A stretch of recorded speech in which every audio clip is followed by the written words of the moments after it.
Video kali ini adalah pendapat gue tentang kasus kisruh ibu dan anak yang diumpan ke ruang publik. Buat para netizen, emang si anaknya salah, tapi tindakan yang diambil ibu ini juga gak bisa dibilang terpuji. Mau sekaya apapun dia, secantik apapun rupanya, sebanyak apapun pengorbanannya, segimanapun lukanya, tetap aja tindakan yang diambil ibu ini kurang bertanggung jawab. Gue khawatir kalau misalnya tindakannya didukung, nanti akan banyak orang tua putus asa yang memilih jalan pintas dan mengambil tindakan serupa. Karena tindakannya itu diposting dan dilihat banyak orang. Buat Ibu Niki, gue gak akan ngejudge keputusan ibu yang pasti udah dipertimbangkan dengan matang. Gue paham kalau perjuangan single mom itu susahnya minta ampun. Gue cuman berharap ibu cukup bijak untuk tidak menyalahkan orang yang baru berinteraksi 1 tahun dengan keluarga ibu. Apalagi menggunakan kata kiasan dengan maksud merendahkan. Gue yakin banget ibu gak serendah itu. Ibu tahu kan kalau pembentukan karakter anak itu gak cukup setahun tapi seumur dia hidup. Mau yang nampung punya niat jahat pun, taruhlah begitu ya. Tapi kan tetap aja, harusnya nggak dibiarkan. Anak itu masih di bawah umur, masih under 18. Dan anak itu darah daging ibu. Anak itu lahir belum tahu apa-apa, Bu. Semua sama. Kalaupun pada akhirnya ada yang baik, ada yang jahat, ada yang nurut, ada yang bangkang, itu ya tergantung kondisi rumah tangga sama cara didik orang tuanya. Tolong pahami penyebab dia bucin tuh ya father hunger. Jangan menjelekkan anak lah, apalagi di depan kamera media. Pernah dengar pepatah, menepuk air di dulang terpercik muka sendiri gak, Bu? Anak cerminan orang tua itu bukan berarti kloningan. Jadi kalau misalnya ibunya santri, belum tentu anaknya juga santri. Atau bapaknya alim, gak mungkin anaknya bejat. Anaknya ini bisa aja jadi bangsat kalau orang tuanya terlalu sibuk dan gak hadir untuk menemani tumbuh kembangnya mereka. Kalian tahu gak sih sebenarnya kalau semua yang berhubungan dengan anak zaman sekarang itu harusnya diantisipasi sejak dini, bukan dilarang-larang. Caranya gimana? Langkah yang paling awal adalah memberikan suasana rumah yang kondusif bagi tumbuh kembang anak. Gue gak ngomong rumah gedong loh ya.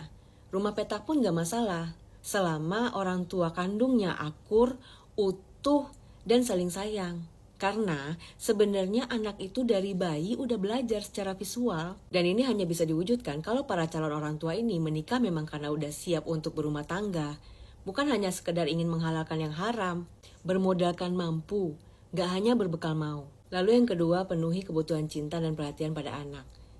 Poin yang kedua ini gak bisa digantikan oleh uang dan gak bisa diwakili oleh pengasuh. Anak gak akan sibuk nyari validasi ke lawan jenisnya kalau kebutuhan cinta dan perhatian udah full didapat dari orang tua. Di sini yang gue bahas kualitas ya. Orang tua harusnya gak cuma mikir maunya saya, tanpa mau mendengarkan maunya anak.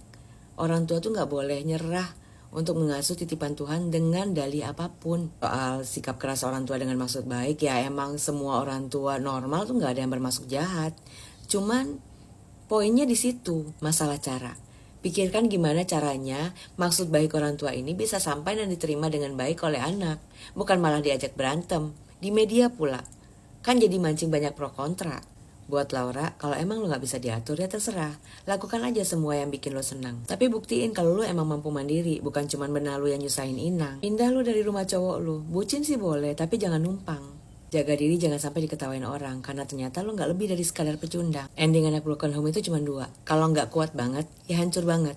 Tapi apapun nanti masa depan lo, jangan sampai anak lo ngalamin apa yang lo rasain sekarang. Buat para ibu muda dan calon ibu, dari kasus ini banyak pelajaran yang bisa kita ambil. Pahami bahwa hidup itu adalah siklus aksi-reaksi, rantai sebab akibat yang bentuknya seperti lingkaran. Anak yang dikekang tanpa penjelasan itu akan liar ketika dilepas. Anak yang sering dicurigai gak akan amanah. Anak yang dilarang terus, gak pernah didengarkan, itu akan jadi pembohong handal. Makanya bangun kedekatan dengan anak sedini mungkin. Mau pakai sistem VOC atau soft parenting silakan. Mau interaksinya cuma 2 jam atau 24 jam sehari, terserah kalian. Yang penting interaksinya berkualitas. Pastiin anak lo tahu kalau lo hadir dan menyayangi mereka. Cuci otak anak lo dengan kebaikan sedari mereka bayi. Baby see, baby do. Pas lagi sama anak, taruh gadget kalian. Ajak mereka ngobrol. Banyakin tukar cerita. Dan jadikan komunikasi 2 arah sebagai kebutuhan bukan kewajiban.